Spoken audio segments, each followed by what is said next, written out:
Once again to EWTN's Bookmark, our special guest author, Carrie Gress, the author of End of Woman, How Smashing the Patriarchy Has Destroyed Us, published by Ringread Press, available naturally through the EWTN Religious Catalog. EWTNRC.com for all things Catholic. Oh, it's great to see you again. Oh, thanks so much for having me. It's great to be here. So, no, before I begin, you see all things Catholic? Yeah. Okay, so she's coming from a Catholic theological position, which, some people, have an aversion to traditional religious positions. However, this is a white woman who's written a book, who's being critical of feminism from the position of Catholicism. So. Oh, this is the end of woman, not the end of women. Right. What's the difference and why is it woman? Well, I think partially because what we're talking about with what we've seen with feminism is it's kind of this effort to destroy the archetype of womanhood. So it's not a matter of killing off individual women, but the idea of woman itself. So that's why we went with woman and kind of defining what a woman is, right? Right. Which, say it again, white girl.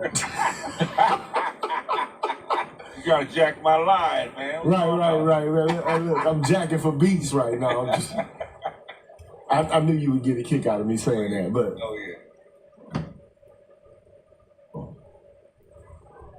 oh, this is the end of woman, not the end of women. Right. What's the difference and why is it woman? Well, I think partially because what we're talking about with what we've seen with feminism is it's kind of this effort to destroy the archetype of womanhood.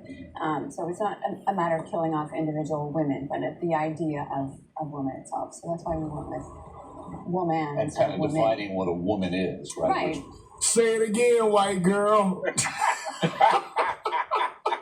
You gotta jack my line, man. Right. Look, I'm jacking for beats right now. I knew you would get a kick out of me saying that, but. Oh, yeah. So it's a group of women who basically, they're trying to interrupt the traditional archetype of what womanhood is all about. So, and she has some, pushback against that. which is a hot topic. Very big. In the beginning, you have a quote from Jordan Peterson: "What you most want to find will be found where you least want to look." Why did you put that quote? Well, partially because I think that so many women have really bought deeply into feminism, and I think that feminism is probably not the answer for most of us. In fact, I can say that emphatically now, having written this book. But where women really will find what will fulfill them and will bring them happiness is being a wife and mother, and those are the things that we've been told we need to shun by the feminism. So it was really just the idea of getting behind, getting people to think like maybe I should start looking in other places for that which will really fulfill them. Right. Now, right off the bat, she basically asserts that women will be fulfilled in the role of wife and mother. Yeah. Shout out to Will of BGS, like, share, subscribe. So as you live on this book, play this. I think she's coming from a Catholic point of view about this topic. Dead order. Yeah. But in our culture, I mean, it's all about motherhood, the extolation of the virtues associated with being a mom. Right. And the kind of power and the prestige that comes along with that. Yeah. In the black culture, it's mother and child, that's the family. And then the men are extra. Hey, Uncle Number One, why aren't we counted anymore? An addendum, yes. An asterisk. An unnecessary component. It's cool if he's there, but like if he ain't there, oh well. I don't need no man, right? Don't need no man. Don't need. Shout out to Andre, man, for becoming a member, man. Shout out to him, man. I thought you were a member already, but man, hey, glad to bring you on aboard, man. Appreciate that, brother. Mrs. KP Bailey said her book drops August the 6th. It's available for pre-order. The End of Woman, How Smashing the Patriarchy Has Destroyed Us. So this is getting some preps here. Okay. I thought it was already out. I have the book. It's already out. So it dropped last August. Last August. All right, so let's push through this. Hester Vaughn Hester Vaughn. Who's she? So Hester Vaughn was this woman who she was an English woman that she came to the United States, and she was lured here by a man that said he was going to marry her, and so she shows up, and he's already married, and she gets a job as a scullery maid or something. She ends up being raped by her boss, and becomes pregnant and is thrown out. Anyway, she delivers her child in the middle of a blizzard in New York City in this like attic with no windows, and the baby dies. And actually, when she was found, the baby was frozen to the floorboards and Oh, damn. attic, and she was then charged with infanticide. So I really just told her story. Wow. So it's important for us to be mindful of just how incredibly difficult women's lives have been and could be and still can be. But I think that, just that kind of How vulnerable tendency. you Yes, make that absolutely. point they were. Yeah, And absolutely. many of the strives for the women's movement, for equality and these kinds of protection were perfectly justifiable. Yeah, no, exactly. So that's just what was driving people. So at the outset, she's not making the case that none of the advancements for women that have been achieved are all in vain. Okay, she's basically arguing that there are or have been a set of conditions in which women have been disadvantaged. And I guess the introductory story about this woman in Annie. Yes, I have been. I do agree with that issue. I have been to a certain degree. Related to her. I mean, she comes to America to marry a man. The man is already married. Then she ends up getting a job. A boss ends up raping her. And she's forced to have a child almost like Brenda's got a baby or something. Yeah. Which is, that's awful. I mean, it just is what it is. It's awful, okay? So one could argue, I mean, in certain instances, there is a necessary political push to ensure that women have some sort of protections.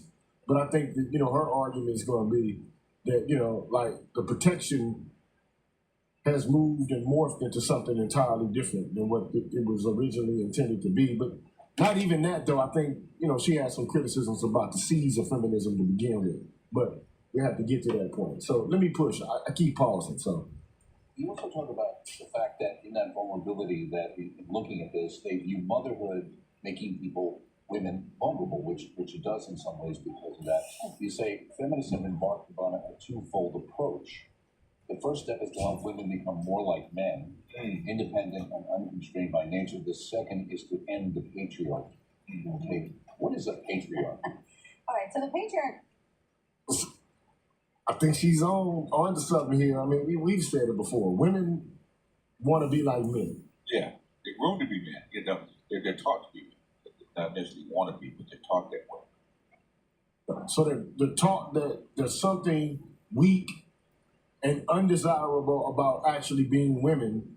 Yeah. I've talked to so many women that said exactly that they didn't value what women bring to the table. And shout out to Judah Blues, man. Shout out to him. He just hit me up on the Cash App. Thank you, sir. Appreciate that. Now holler. Keep hollering, y'all. And so the first thing is, okay, so make women more like men. And then also, let's smash the patriarchy. Yeah. Okay. Which also means make men more like women. So. And hit them at their knees. Hit them at their knees. Yep. Take away their power. Yep. And replace it with a kind of feminist power, which is basically women seeking to have the same kind of power as men. So in other words, just like we did the other day on the Wheel of Time, right? Due to the men, they separate him from the what is it, the force, or whatever they call it. Right, separate him from the one power. One power. Yeah. And in case you didn't know, we're doing a series on webinar on StreamYard where we're going through this fantasy story called The Wheel of Time. So if you're interested in anything like that, man, come join us. Held by women. Yes.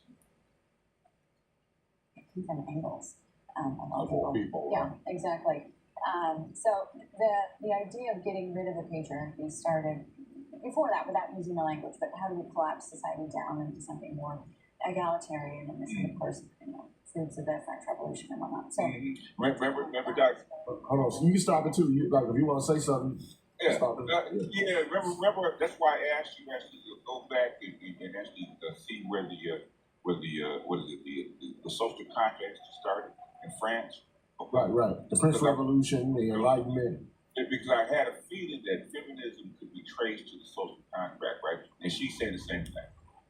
Yeah.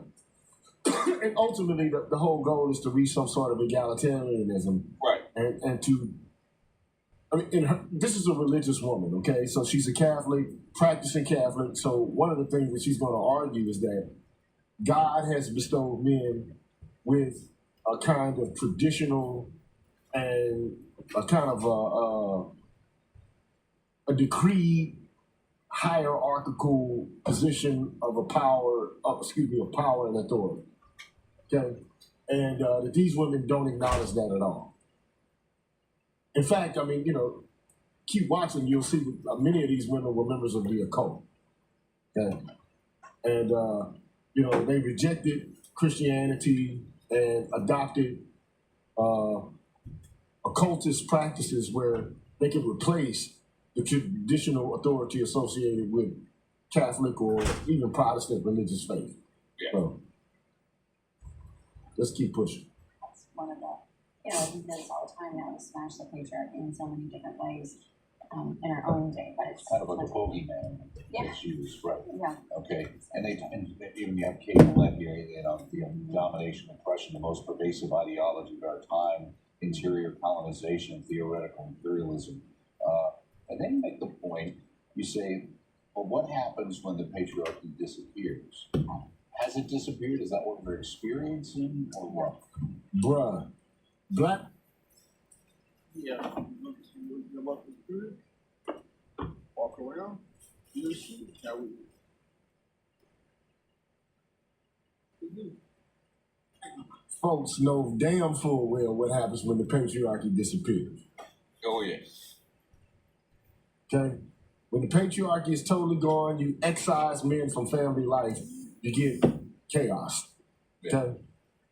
So, Well, I think what we're experiencing is sort of this strange schizophrenia where feminists want to be like men because again, feminism asks the question, how do we make women like men, not how do we help women as women within this Which is a context strange of vulnerability. question. Yeah. Why isn't Yeah. it Right. the one about how we make women better women, or women be able to succeed rather than becoming like men? Well, I think that's a great question. Part of the answer is because we don't really idolize the masculine. Because man, I've been saying that. Hey, look, Okay. I ain't gonna say it again, white girl, but Go ahead, say it. I'll say it. Say it again, white white girl. I think the masculine has been deified in this culture so much that everyone aspires to it. About how we make women better women, or women be able to succeed rather than becoming like men? well, I think that's a great question. Part of the answer is because we don't really idolize the masculine. Because Man, I've been saying that. Hey, look, Okay.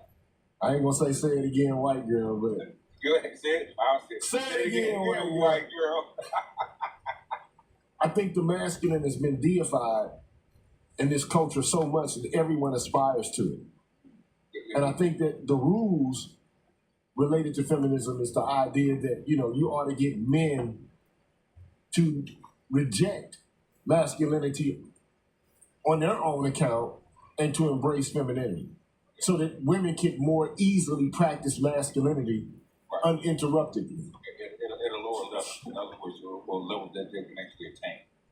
Right. So it's like, okay, if we're acting like men and men are acting like women, it creates some sort of level playing field. Level playing, egalitarian, equal playing field, right? Right. Yeah. So shout out to Milton Patton, man. Shout out to him for hitting me up on the cash app. Appreciate it, bro. Right, what you said, women want to be diet men. Yeah, they also stop protecting themselves. And I think to some degree that's true. Right? And I think ultimately what she's saying is, and just so I get this straight, Maggie Thompson under the veil basically says she equates womanhood with motherhood, stating that's where happiness is found. And I do believe that she believes that. Okay, you ask the question: what's more fulfilling for a woman, to be a functional and a nurturing mother, or to be some sort of business tycoon? And in contemporary culture, the idea is that men are having so much fun and they're, exercising power and enjoying it in such a, a loose, reckless manner. Yeah. And women want to taste of what men, because ultimately they kind of have an envy about like men's position in culture and society. And also men aren't tethered to children in the exact same way that women are. So what did Freud say that women are? Is penis envy? Penis envy, man. I think that there's a little bit of that going on. Okay. So, a lot of women, feel like being mothers. That's another way. Whatever you do. Yeah. So another component she says is, the idea that women should engage in free love. Okay. Don't be hindered and hampered by traditional sexual mores. Okay. Like if you see an attractive woman, go for it.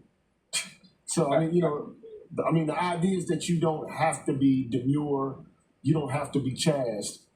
In fact, being chaste and demure is oppressive, right? It restricts your ability to flourish, or it's dominating, meaning that it constricts your choices. Yeah. So and your behavior. Correct. So just think about like what's happened in the course of the last 30 years or so.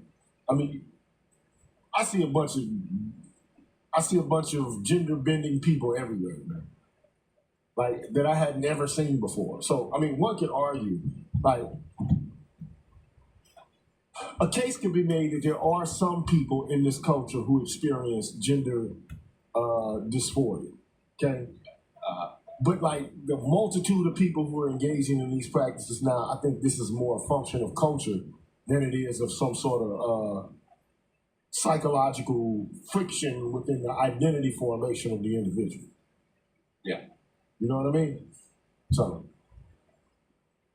It's this weird schizophrenia though, where women want to be like men, and but at the same time they're telling men to become like women, and creating all this incredible tension, for everybody really. Right, and then another thing that's interesting about this is that these women just assume that men have easy access to sex anytime they want it. And I just don't understand why they think this way. Because in fact, a woman can have access to sex much more easy than a man can. Yeah, especially since the advent of birth control and abortion. The penalties are almost non-existent for having loose sex. Right. But the idea that there are just like swaths of men who are able to just enjoy and engage in sexual activity anytime they get ready, and that they're loose and that they do anything they want related to their bodies, I just don't think it's actually a fact. I don't think it's a matter of fact about the male condition in general. Now, I think No, here's a great point there. That's absolutely true. You just walk into a club.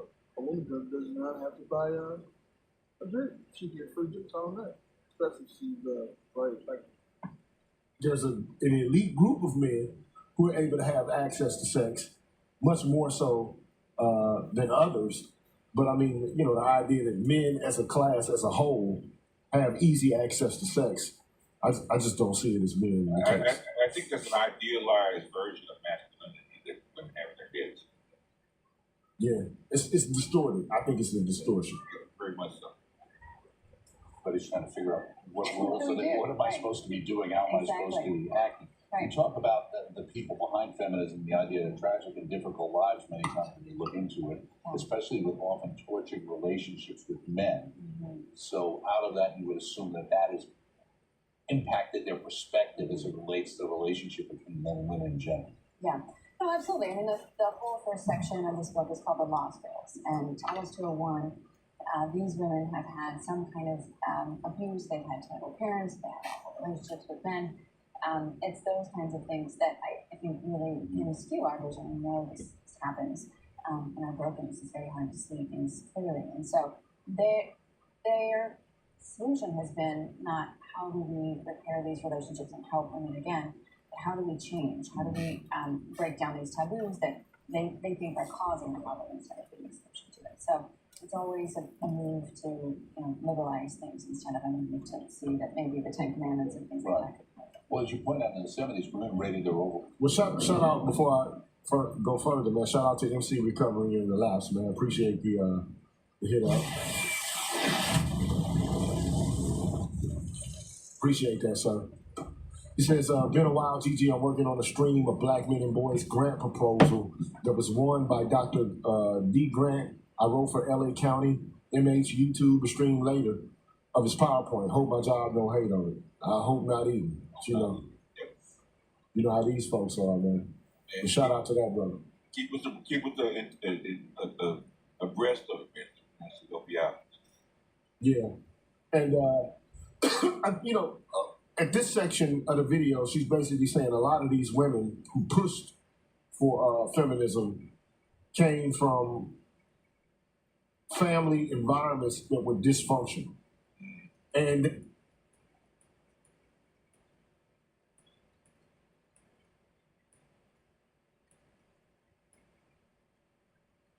conditions for a power struggle. Yes. Whereas there really doesn't need to be. Okay. So let's continue. Full life satisfaction higher than men did, but now on top of everything, women are not happy. Yeah, no, and that's, I think, a real motivation to pay attention to this kind of data. I know that's what's driven me, is that we're not seeing happy women. You would think that if feminism was actually doing something good, that women's happiness metrics would show that, but all the metrics show that women are depression, suicide rate, substance use. Yeah. Say it again, white girl. Other words and imbalances. Did you come up with urogamy? I did not. Yeah, I did I never not. heard of that expression, but it makes No. perfect sense. Yeah. And you even go back to the old Obama administration, Julia, Yeah, and for Julia. the replacement of basically the husband by the state. Yeah. Oh, put the pause on that. Words and imbalances. Did you come up with urogamy? I did not. Yeah, I did I never not. heard of that expression, but it makes No. perfect sense. Yeah. And you even go back to the old Obama administration, Julia, and Yeah, for Julia. the replacement of basically the husband by the state. Yeah. Oh, put the pause on that. The Uncle Sam is baby daddy. Man. And Black men have been dealing with this kind of issue for quite a bit of time. 1961, baby. Well, the man has been replaced by the state. And the functions that men have traditionally performed are now basically performed by the state. So, which obviates the need for men to actually step up and do the kind of work that intrinsically that they would do. Okay? Are they saying that the United States is a white democracy? By any chance? Man, sound like what's being said to me. All right. I mean, because at the end of the day, you got to think the promotion of all of these values and this, political ideal, it wouldn't exist without the support of government. No, can't. And this is why I've been saying for so long of a period of time that the civil rights movement was really hijacked by white women. It was. Yeah. And I mean, a lot of these women would like to, I think she makes a different kind of argument, but I think ultimately, any white person who would argue that the United States wasn't exploitative of the labor of black folks, that it wasn't oppressive, meaning that it didn't allow black people to function, flourish, and thrive outside of the context of that exploitation, and that they weren't dominated. I just think you're absolutely delusional if you would try to make that case for black folks. Yeah. Okay, as a class of persons. But now when it comes to women, that's an entirely different subject altogether. Okay?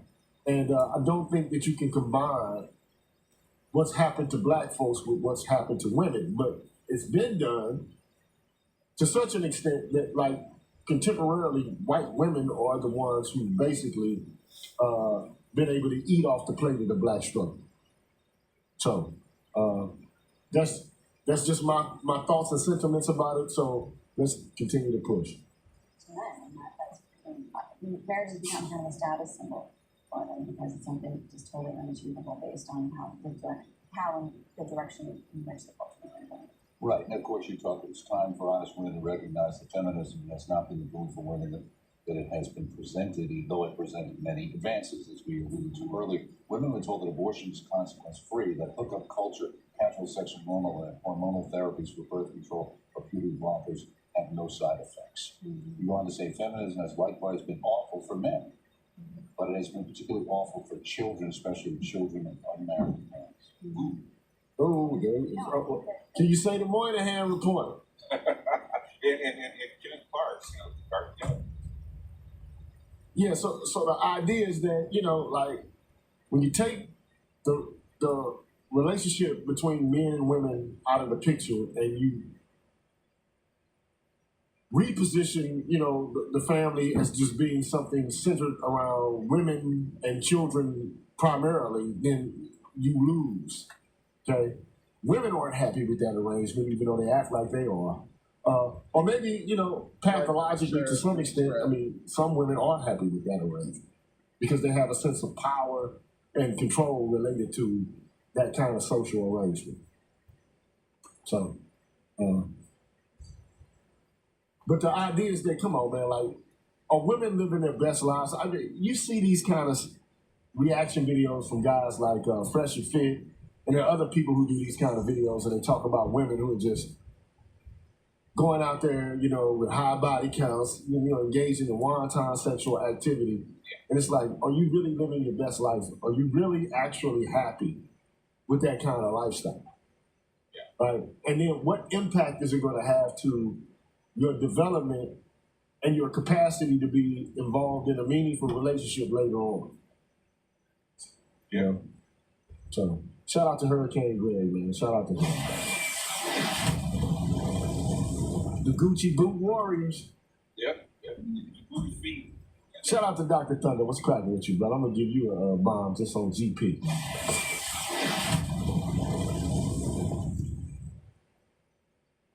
All the things you need. So let's continue. The problem is we know that families and we know children do best when there's mother and father. And this is clearly not happening. You also have, these horrible statistics about live-in boyfriends and things like that in terms of. But you know what's actually occurred in our culture? What's that? There's been this propaganda that when men are, particularly black men, who are hyper masculine, who are violent, who are not able to function appropriately within the context of white culture and civilization, what they end up doing is, by their very presence, they end up creating abuse, dysfunction, and all kinds of negative effects. Right. So the idea is that. Sorry about that. Hold on for 1 second, man. But talk to him, BGS. I'm sorry. Well, It's my yeah. father. All right, go ahead, Judah. Yeah, we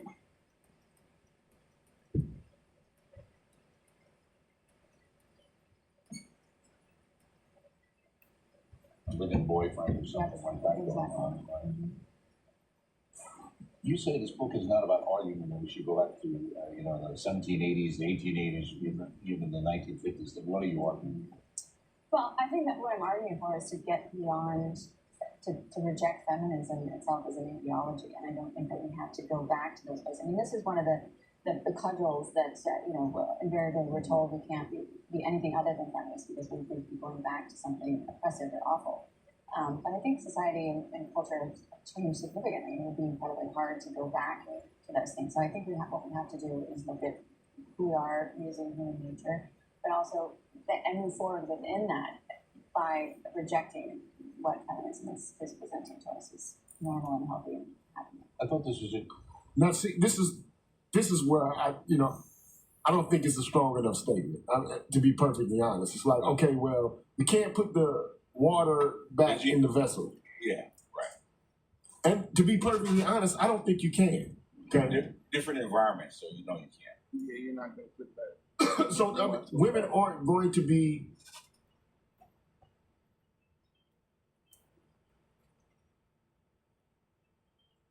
taken out of the workforce anytime soon. They're not going to be taken out of education. They're not going to be taken out of politics. But the question is, like, how do we manage and arrange family life Yeah. in the context of these new kind of social conditions? Like, women are the ones who are actually going to have to change. Yeah, but they don't. They see that the onus is always put on the man, especially the black community. The onus is put on the men to change or adapt to whatever conditions there are. Yeah, but it's not going to work. Men will only adapt so far. Yes. I mean, because black men take a lot of shit. Okay. Yes, we do. We take on a lot of shit, but it's like how far do you want us to go? Okay, black men, we take on the burden of babysitting, cooking, cleaning, more so than any other group of men. Yeah. But that doesn't result in an easier relationship with the women that we involve ourselves with. Okay, but according to the perceived wisdom about feminism and like what men aren't doing, what they ought to do, and if they did more, then they would get, like a better deal, or they would, receive better treatment. I don't think that actually occurs. I don't think that there's any empirical evidence to demonstrate that that's actually the case. No, not so far. So yeah, like Timekeeper said, it results in even more contempt. You know, I remember some chick telling me, because I cleaned up, okay, and she was like, "Damn, you cleaned up more than I do." That's it. And then in other words, you need to get rid of that woman. Right. Like, damn, you complaining because I'm cleaning up? Like, who the fuck does that? You know what I'm saying? I don't get it, man. But it is what it is, man. You damned if you do, you damned if you don't. Okay? If you're making all the money and you're in control and you're doing what traditionally a man is supposed to do, then you're the patriarchy. You're the great. If you're not doing that, then you're a beta man. Yes. So, it's a catch-22. You can't win one way or the other. Right? But let me push. You said, I didn't know what I was going to find when I started researching things, and I thought this was an interesting. You said, I thought feminism had been co-opted at some point, but what you really found is it's been this way ultimately from its early beginnings. From the very beginning, yeah, exactly. And that was shocking to me. I mean, I think over and over again we hear, especially among conservatives, that there really was this major break in the 1960s, and the Marxists took it over, and yes, all that's true, but there were serious problems from the break. And let me stop here. I know I'm stopping this a lot, but I think what she's trying to allude to is the fact that there are some people who talk about the first wave of feminism, and they say, okay, it was just basically about women trying to achieve or attain suffrage. Yes. And it was okay at that point, but it became radicalized in the 60s during the second wave when Betty Friedan took over, and it became more, about male bashing, whereas prior it was less about that. And I think what she's trying to articulate is that the seeds of the male bashing were there at the inception of the ideology. Oh yeah, back in the 18th century, yeah.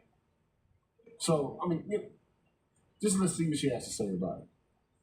It's misdiagnosis of what ails women. What do they think the problem is? What do you think the actual? They think the problem is fertility in children and men.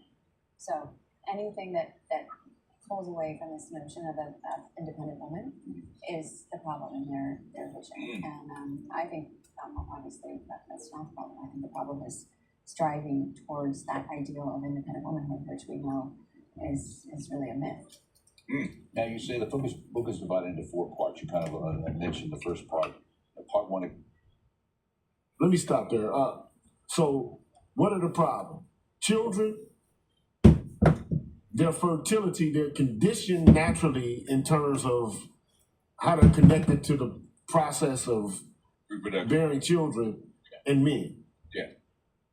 It's like, damn, motherfucker, like, what? You are a woman. This is what you have been given through the process of either nature. I mean, you can put it in a religious context. It's what you are. Yeah. But it's a rejection of that in favor of, or, the preference is given to the artificial or the social life as opposed to the natural. In other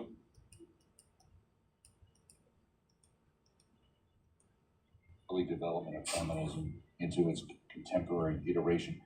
I mean, it goes back to like 1780s or something. Yeah. You're talking about, way past what most Very of us early. would think of. Mhm. Were you surprised it went back that far? Oh, absolutely. I mean, I had no idea that the earliest seeds were there. And then, of course, as I get into later in the book, this just the connection with Mary Wollstonecraft, and then her son-in-law, whom she'd never met. He married her daughter, the daughter Mary Godwin Shelley, Mary Wollstonecraft, who she's wrote Frankenstein, of course. Just the what came out of that immediate family.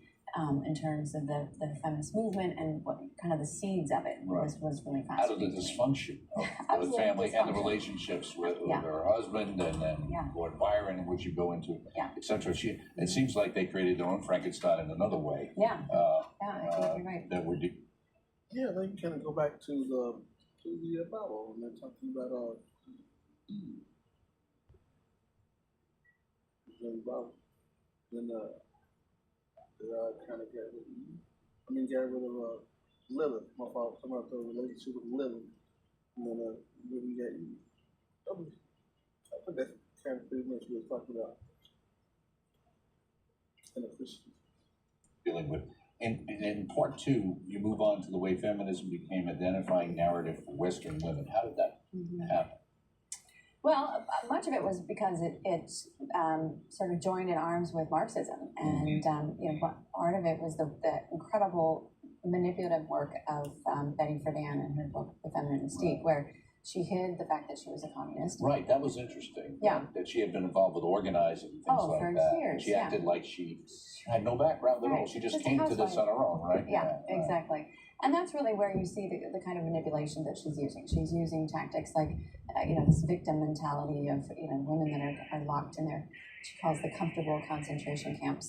So she's very powerful in reaching sort of the feminine mind and making women believe that they really were oppressed by these things that, are largely part of the Marxist agenda. In part three, Hey, look, I'm not a Marxist, but I think, just the denunciation of Marxism without an explanation to me is like, it's anti-intellectual, if you ask me. It's more or less a system, though.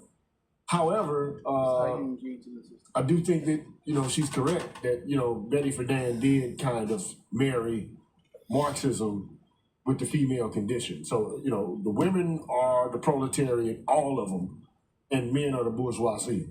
And, there has to be pushback against this because, look, face it, man. White women were colonialists. They were supporters of segregation and Jim Crow. They were slave owners. And how all of a sudden they become victims with, like a blink of an eye. It's like, voila, now we're victims. It's just, to me, it's absurd that people will sign on to this, but this is where we are. Yeah. he explains how the women's movement led directly to gay rights and now trans movements. How did one lead to the other? Yeah. Well, the first step was really just to make men, like the Marxists. The Marxists initially were focused on class, and those landowners were oppressing the proletariats, the poor. Right. So what feminism did was to shift that, and it made men the oppressors and women the victims. Well, then you have the LGBT movement that sees that's great opportunity in. It was actually just the L and the B at that point, but the L and the G. But they see this incredible opportunity of making themselves victims, and so heterosexual people then become the oppressors and homophobic and all that. Yeah, So, a little bit This is why I say women ate off the black struggle. Because, this is why I always try to demonstrate that racism and sexism are not the functional equivalent Right. of one another. They just aren't. Like, white women were not transported like sardines and slave ships, Ah, forced on plantations to work from sea to can't see, yeah. and subjected to branding, and put in a condition to where they were not even acknowledged as being human. It just didn't happen for them. Okay, but it happened for us. But ultimately, they positioned themselves as a group of people who were just as oppressed, if not more oppressed, Right. than black men or outgroup men. And magic Gucci boots. And that's where the distortion lies in my eyes. Okay? Yeah. Oh yeah. Straight up and- lies. I have distortion. Straight up lies. Yeah. And then to argue that, all men are privileged and to try to get all women to sign on to this, Right. it's anachronistic. It's ahistorical. Okay? So that's just my word on it. Civil rights movement and stuff like Exactly. that out of It's the this 60s. exact same pattern. That's why they And so call it human rights. Everything was about Right. human rights. Yep, exactly. So it was just piggybacking on all of that and using the exact same sort of categories that, of course, have led us to critical theory and critical race theory and what we're seeing in the woke culture now. Right, and in part 4 identifies the broader ramifications of feminism. You say the book examines several philosophical threads that comprise many of the ideologies discussed here. Mhm. An ideology often starts with the idea of one philosopher and then becomes like a brand. Mhm. So is feminism an ideology? Oh, I think it's been an ideology from almost the beginning. So, Okay. no, absolutely. It was definitely a set of ideas that I think we can sort of pinpoint and see how they've been echoed or recycled over and over and over again, from the 1790s up to even the Barbie movie. It's kind of the same pattern. Right. You also talk about, and one of the things that you discovered and you looked into in dealing with, Katie Stanton and those people, the feminists of that time, and the spiritualism connection that was there. Were you Yeah. surprised by that? Oh, I was absolutely surprised by it. I had no idea that there was sort of a connection to the occult and to mediums and seances and all of that with the Seneca Falls Convention. And then later on in Elizabeth Cady Stanton's work, and she's very clearly anti-Christian. She was raised a Calvinist and rejected her faith. And then what she was really trying to do was undermine Christianity. She wrote this book called The Woman's Bible, and and it has all these ideas about how do we reread Genesis in this very occultish kind of way. It was a book that I must admit, I wasn't aware of any of this, okay? I had no knowledge of any of this. You? Man, I didn't know that they were practicing spiritualism. Oh yeah. I didn't know that, she wrote a woman's Bible. I didn't know that she was trying to reinterpret Genesis, especially the women from the suffragette movement. I didn't know this. Oh, Okay? I didn't pay attention to this. They were heavy into the occult. They were heavily into the occult. But most of the elite actually really were, for the most part. So that's not unusual. Yeah, but I had no idea that that's what they were, were about as intensely as she's, articulating that they were. I just, something I overlooked. So let's hear more. it was written historically so men could dominate women, basically. Kind of. Right. So That's she what she was going against. She said Right. that's what the Bible was. Right. So she rewrites, of course, and Eve is given an opportunity. I mean, here she's taking ideas again from Percy Shelley, things that he had Right. developed, 60, 50 years prior. And how do we see Eve is given this opportunity by Satan instead of it being somehow, a temptation? Right. And in her life, her own struggle against parental authority now became a struggle to please that authority. She knew how desperately he wanted a son. Yeah. So her father and That was her father's. That was with her father. because her old.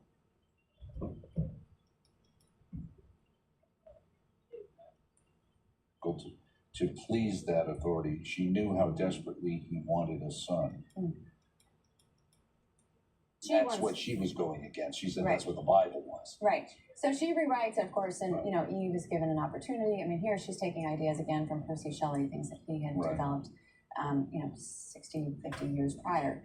And how do we see Eve as given this opportunity by Satan instead of it being somehow, a temptation? Right, and in her life, her own struggle against parental authority now became a struggle to please that authority. She knew how desperately he wanted a son. Mm-hmm. Yeah, so her father and That was with her father. and because her oldest brother had actually passed away, and Right. so there was this desire to see her sort of fill his shoes that she felt obligated to do and to prove herself, and so she kept rubbing up against things that were limiting that, and that was really one of the sources of her. They say here, among the spiritualist church, so-called, the Methodist writer noted that women are the high priests in the scriptural teachings in regard to the relation of men and women, and their duties are reversed. Yeah, So it fascinating. kind of fit into that, again, power. Power, and we don't need priests or ministers. We don't need men when you've got the spiritualism, because it's the women who are largely doing the seances and orchestrating everything, and men are not necessary at all. Right, the next thing. I must admit, I've never fucked around with any occult anything. I've never played with Ouija boards. I never, tried to conduct seances. I never tried to reach out to spirits from beyond the veil or anything like that. That's some crazy shit to me. I'm not. Look, I was raised as a Catholic. Okay, I went to a Catholic grade school, high school, college, and a graduate school. Okay, but it's not that I'm hyper religious, but it's like, come on, man. Like, what are you hoping to find out there? Like, fucking. What are you looking to gain access to? Okay, I don't get it, man. But anyway, shout out to Gary Birch. Appreciate the donation, sir. Appreciate that.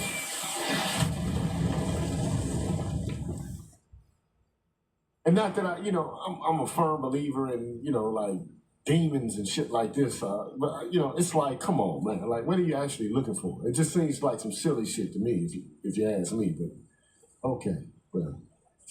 And you've got Madame Blavatsky and the Theosophy. The Bible, according to the Theosophy, was not a design text, but a historic one that propped up men's oppression of women, and that's where the Women's Bible comes in as well. You say, like Shelley before, Stanton doesn't debunk the Christian myth of the fall, she creates a new counter myth. Yeah, exactly. So they had to go back to the very beginning and sort of rewrite things so that it could follow what they wanted, what they were presenting. Right. Why did you relate Betty Friedan to the caveman lawyer character from Saturday Night Live? Oh, goodness, What's yeah. the connection? Very obscure. Well, part of this book, I wanted it to be readable, and I wanted people to be able to see things in their real life that sort of apply to it instead of being overly academic. But so there's this skit called Caveman Lawyer back in, I think it was in the 80s.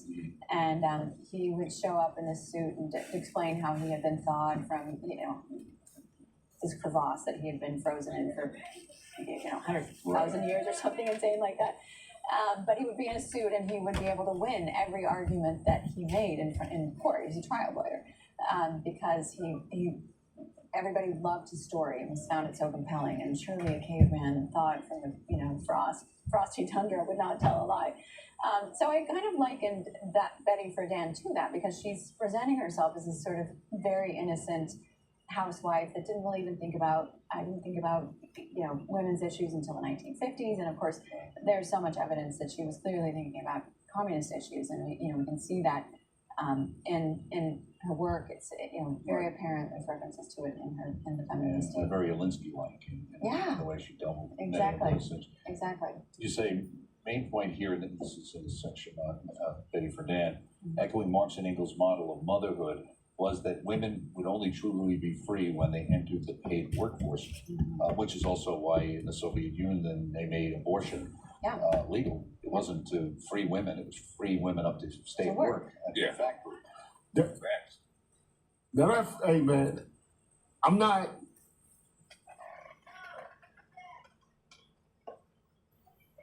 Yes, I do agree with that, because look at the workforce. If you had you track it down to labor, if you get more people in the workforce, you just get cheaper labor. Instead of just paying men a nice wage so women can just stay there. So yeah, look at your labor force.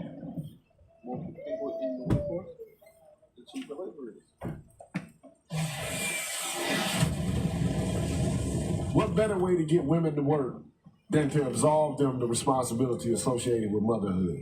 Yep. Get your ass to work. Yeah. But to not make it seem like it's something that's cutting them off from their nature, but to make it seem like it's a form of empowerment for you to go get exploited. Or freedom, yeah. In other words, make your own money and practice the same freedoms that men do. I just, the right to be exploited by a corporation or a factory or, I don't get that shit. I don't understand it. But this is where we are in America specifically though. Yep. You say in 1975, the more strident Simone de Beauvoir, in an interview with Friedan, took this argument to a step further, said, no woman should be authorized to stay at home and raise her children. Wow. Society should be different. Women should not have that choice precisely because if there is such a choice, too many women will make that one. Yeah. Somebody will want to. That's some crazy shit right there, man. Yeah, but what do you hear feminists push for? More state-sponsored child care, right? Right. Yeah. Or a remuneration of household duties. That's the fallback. In case you can't exercise that duty. But the thing is, most socialist countries, or most countries that lean socialist, actually promote state-sponsored child care so the mother can work. Get your ass out there and get it. Yeah, bring that check home. Stay So home. now we've got to force people to do things they don't want to do for their good, I guess. Yeah, Right? but this is again Friedan's genius because she found ways to make women want to do it because she made it attractive. She made it feel like, she again, the home is a comfortable concentration camp, and the workplace is really where you're free and you're making money and and all of the media went along with this at the same time. And television is sort of this new thing. You've got these very attractive women. They're all dressed beautifully. They're very articulate. And so this is, I think it's fascinating to look at just Yeah, she's trying to get everybody, get the women on the hamster wheel. I just want to say hamster wheel. That's where.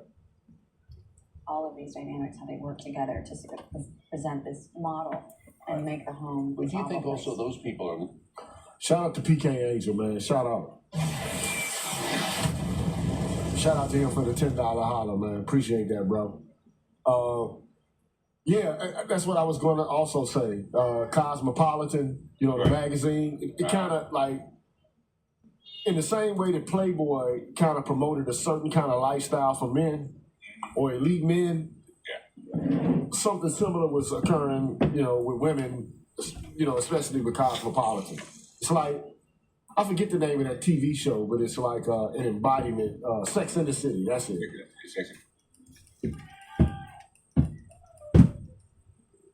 Let's keep pushing, man. We got like maybe about 8 minutes to this.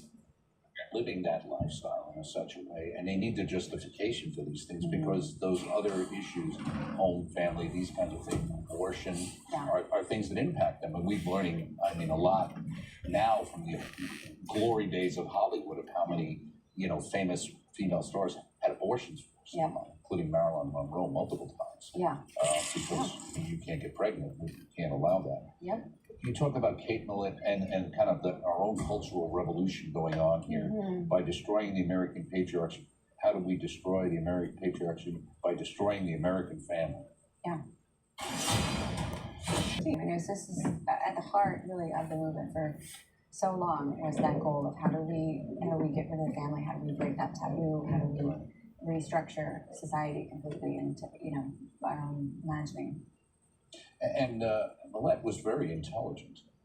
Oh, she's brilliant. But she ended up. Well, she was also mentally ill. Issues, right? Her sister Mallory Millett has been doing a great job of telling the real story behind Kate Millett. But she was mentally ill, and a large portion of her work is really focused on this idea of mental illness and what we do with them and whatnot. But she absolutely was driven and motivated by this breaking taboos and just destroying society on so many different levels. Say Millett offered the academic justification for feminism that became the backbone of women's studies programs nationally.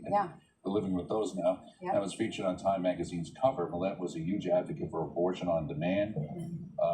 Her vision of equality. In her view, having an abortion became something of a badge of honor. Long before women today made the same argument. Abortion was the primary way to equalize women. Yeah, and she made the case that, you know, men, this was during the Vietnam War, men were in Vietnam were shooting innocent people, so women had to be just as strong and kill their own children. This was something that she actually argued for. As Whoa, man, slow up with that one, man. Are you serious, man? I'm so, okay, what? Even Craig don't believe that shit. Man, like, huh?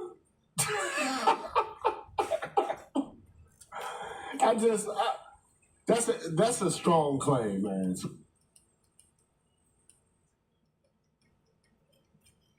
are the real problem that needs to be solved. And yo, remember the movie Alien? Yeah. Did you ever think that movie was about women and childbirth? It didn't occur to me at the time. It never occurred to me about that. No. There is a feminist that I know that had a conversation with me. Okay. And we were, walking around a public park, just going back and forth, like shooting ideas off each other. Right. And she said that, like, the movie Alien is emblematic of the kind of intrusion that a fetus has on the female body. Talking about the Alien, was it Alien 2 or Alien 3? No, I'm talking about the movie with Sigourney Weaver, the first one. Oh, okay, with the insertion of the whatchamacallit, into the body. So it's like this creature invades her body, and it's like a succubus feeding off of it. Off of it, and it kills you in the end, yeah. Okay, all right. And look, Donnie Mac says, yes, Alien is based off the horrors of childbirth. I'm like, wow. He said, I was cracking with you, Ed. Yeah. So anyway, let's look at some more of this. We're almost at the close of it. You also, I think you find this in different people's stories, but in an effort to free themselves from men, Millette and others put lesbianism on a high pedestal. And one of the main goals of many of the second wave feminists was to erase gender differences altogether. So that's what we're seeing, right? Yeah, exactly. No, it all started then. It was one of their stated goals, and just never end. And this is why we're seeing in the trans movement sort of this infighting with feminists, because there's feminists who are like, wait a minute, I thought this was supposed to be about promoting women, and the other feminists are saying, no, this is about whoever feels like a woman, kind of, so there's, it's the ideology sort of battling itself, because both are threads within the movement. The turf is red. Right. Shout out to Dave Chappelle. Well, I think broken people break other people, and you can see that in our lives. Say it again, white girl.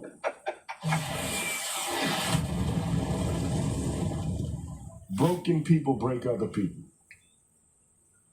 Or they want other people to be so dialed into their brokenness that they would explode systems related to their own experiences.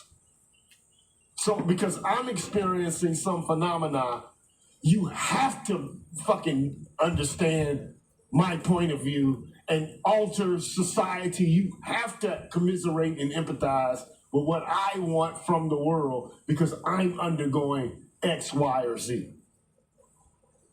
And to me, that's like the epitome of selfishness. Like restructure the world around my pathology or my enemy. Or my, negative circumstances. Remake the world with the Dragon Reborn, right? Effect of thinking, these awful things that are being promoted are in fact okay and will be helpful. Now, was Gloria Steinem, or is she a mean girl? Oh, I think she's a mean girl. Yeah, I think Gloria sort of kicks off the mean girl movement with respect to the fact that she was so savvy and so skilled at being able to sway people and make her own arguments. And she still... You mean the ghostwriter, the Black Macho?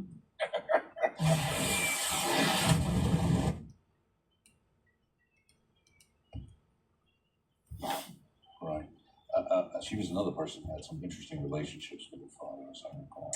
Yeah, Steinem. yeah. Uh, And her mother, who was mentally ill, also a theosophist. She had been a Right. practicing theosophist. Well, you mentioned Wiccan and stuff, and, Yeah. that kind of new agey stuff in there as well. Yeah. And this is having to do with abortion. A feminist activist in Mexico just confessed that we inflated the figures of the number of women who were dying from botched abortions in order to decriminalize it. We said it was 100,000 when that was the total who had died, period. Yeah, no, that number, I mean, we know, remember Bernard Nagus Right, right. confessed just to doing the make it same up. thing, exactly. Well, they do it today, where they come Yeah. up with numbers and statistics, and there's no background except somebody goes back and finds out somebody made it up one day. Yeah, yeah. You know, you talk about the tribe. The success of feminism can be seen in the women's general fear of appearing to be out of step with other women. Is there a lot of social pressure?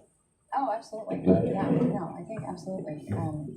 You can see, I mean, this is what's behind the idea of all the young girls that are transitioning. You know, back in the day, it was anorexia. You know, there's sort of, we can see these patterns where young girls sort of feel like, oh, this is what the cool girls are doing. And, you know, previously girls, you know, it's like all the girls are going to the bathroom at the same time. You know, it's just sort of these patterns of how we operate and relate to one another. And so you can see that feminism has used to its advantage that kind of pull and that kind of sense of we have to be like other women. I mean, fashion little bit is of a another. group thing. Yeah, I mean, Being look at- independently part of the group. yeah. So I think fashion is probably the best example of that. Yeah, and What we're just wearing, before we end, in a section, chapter 8, patriarchy. I want to say this. I don't think that women in particular are susceptible to convergence. I just think the principle of convergence is a principle that is operative in the human and animal species. Especially with women, yeah. But it definitely is something that women, you know, are susceptible to. I mean, think about like the shit that women are doing today. Like 10 years ago, like women wearing them fucking cum blocker eyelashes, you never saw that shit. Now all of them got them, man. Yeah. Oh yeah. Oh It's yeah. fucking terrible, man. I hate seeing the shit.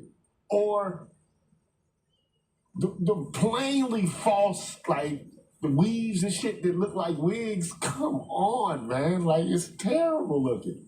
Yeah. But they're all like Play-Doh. Okay? It's like every group of people should be doing what they do best and contributing towards the flourishing of the whole. Okay? Class. Certain